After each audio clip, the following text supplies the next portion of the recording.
So if you're like me, if you're a casual, everyday guitar enthusiast, you might have heard some recent discussions, more news about developments, changes within Guitar Center. I've done a couple videos about this before. However, I thought there was some interesting information. Taking a look at the recent interview from the Guitar Center CEO with Phil McKnight. Definitely check that out if you haven't already. It's a lot of good discussion.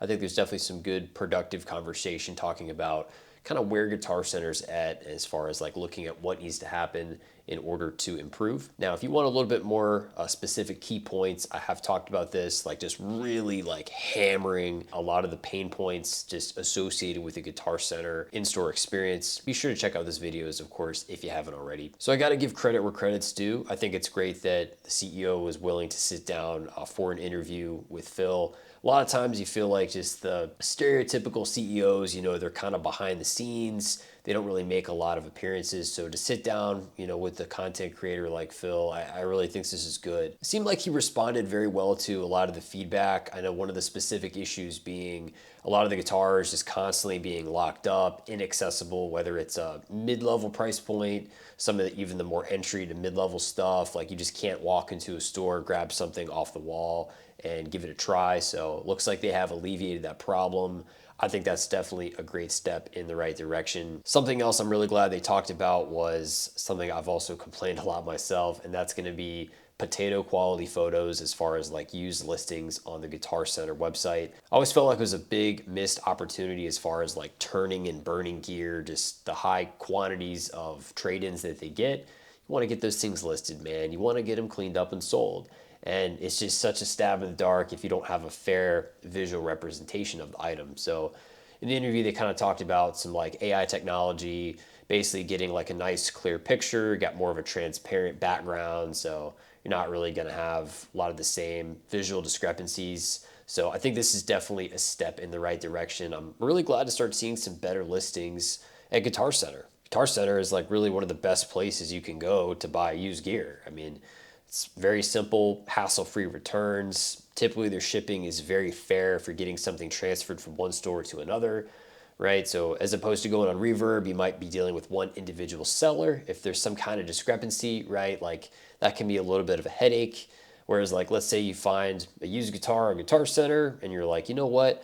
I don't necessarily want to buy it and have it shipped. That way, if I have a problem, I got to ship it back. You could theoretically buy it, have it shipped to your local store, go pick it up in the store, and then if there's a problem, I mean, you could just return it right there, hassle-free. So, I mean, I definitely think that we have to recognize Guitar Center is potentially like probably one of the best places to get used gear. They did talk a little bit about some of the product knowledge, and I do feel this is probably going to be one of the biggest areas where they really have to step it up as far as training their sales team, making sure these guys, they have the knowledge, they're engaging with customers, right? There's a level of urgency to make sure that people are greeted, they're offered assistance, and just giving a better in-store experience, because we all know it. I've said it a million times. You walk in there, you're like trying to grab a set of strings. I just want to check out, and it's like maybe the phone's ringing off the hook, or like dudes in the back breaking down boxes, or there's some guys kind of more socializing, right? Like these are constantly issues that have plagued Guitar Center for many, many years. So it's very refreshing to see that like CEOs sitting down, recognizing that like, hey, here's some things that we're doing well. Here's some things that we got to button up, and just continue to keep evolving and improving their stores. Something that I run across a lot of times in like Reddit posts and different discussions and whatnot, people that have commented in some of my past videos, they've expressed their frustrations as a Guitar Center employee with regard to compensation.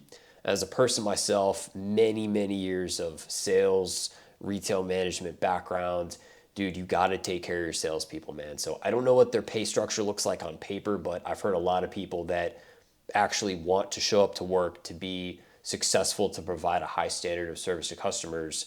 Those guys need to be taken care of, right? So if you don't have a good compensation structure for salespeople, the people that are high value, high achieving sales guys, they're going to go to another company, right? So I really think like, I'm just going to hold the feet to the fire here. It's like, dude, you want to have top tier people, you want to have good service, good experience. Dude, there's going to be a cost, right? Like you're going to have to pay your people like a decent wage. And I see it all the time. Every video I've posted, lots of people in the comment section really harping on like a lot of the discrepancies as far as like commission structures, pay structures, things like that. So if you have good sales guys, they're hitting the numbers, driving that volume, they're being taken care of, dude, they're probably not going to leave. You know what I mean? So this is a really huge thing that I really think has to be addressed. Another area as well, like I think something that can be sort of a good thing and a bad thing is I love the idea, like I know one of the articles earlier last year, he described like Guitar Center as hopefully being some type of playground like for your serious musicians, etc., right? A place where you can go on a Sunday afternoon, try out all your favorite equipment, test stuff out, and that's good, man. I think it is nice to have a good place to go where you can actually put your hands on some quality gear. But we also have to be careful too, because I was reading on Reddit the other day, and dude, it was actually very alarming to me how many people were like, they were, I mean, dead serious. They're like, yeah, Guitar Center is the place where you go to try, duh. Of course, you try at a Guitar Center and you buy it from Sweetwater. It's like, dude, I understand what you're saying, and you know what? If you do go into a brick and mortar store and you had the intention to try to shop and support your local store, and you received bad service or you didn't have a good experience, and like you generally were trying to be a customer, I can't be mad at you, right? Like you tried. But if you've already decided as a consumer before you set foot into a brick and mortar store that, you know what, I'm here to use their time and resources, I'm not going to be supporting my local store, and I'm going to be exporting this possible volume into a digital e-commerce platform, right? You're not going to be helping out your local store. Instead, you've already decided that you're buying from a competitor. It's like, dude, how can you be mad? How can you be mad when you see local brick and mortar stores closing, right? I mean, if you're going to go to a store, you're going to try on 10 pairs of shoes. Shouldn't you just like buy the pair of shoes from the store that provided you time and service? You know what I mean? Like this just, I don't know about you guys, but I personally couldn't do that. Again, as a person who's done retail for well over a decade, dude, you gotta give back, man. You gotta do something nice, especially if they're providing you a good service, a good experience. It's like, all right, man, thank you so much. You've been so helpful. I really appreciate your time today, but I'm gonna go order online, right? So it's like, you can't be mad at a store when maybe the selection's not as good as you would like it to be, or you start seeing stores close. I mean, you guys saw what happened with Sam Ash, right? So when I see people like kind of bragging and like joking with like posts like that, it's like, dude, that's bad form. It's bad form. You know, if you're openly going in, kicking tires with the intention to buy from, you know, another e-commerce platform when you could, hey man, I tried this, this, and this. Hey, why don't you go ahead and order that for me? Didn't cost you any more money. You know they're going to match the deal, dude. If they're offering you a 10%, 15% off qualifying items, blah, blah, blah, or more, dude, you know they're going to do it, man. They have to hit their numbers, bro. They have to hit their numbers. So it is our responsibility as consumers. We need to be supporting our stores. So again, you know, if you're not getting a good experience, I can understand taking your money elsewhere. That is understandable. And a lot of times, you know, taking a look at the track record of Guitar Center, there obviously have been a lot of concerns. There have been some issues. So I can't blame you if you're not getting good experience, you decide to go elsewhere. But with them making continual improvements, getting better product selection, again, that's another topic they have put more emphasis on, getting better infusion of like higher end products in stores. Dude, they're getting back on track, man. I really think that, you know, they're kind of starting to turn things around a little bit and making Guitar Center a better place to shop. So let me know your thoughts on this, guys. I want to say just once again, I'm always pro brick and mortar. I always want to see retailers do well. It's a sad day when brick and mortar has to close. I mean, Sam Ash, I mean, super, super sad. I don't want to see stuff like that happen. I think Guitar Center, it always needs to exist. They're not perfect. They still have a lot of work to do, but as a gear enthusiast, man, like I really want to see Guitar Center continue.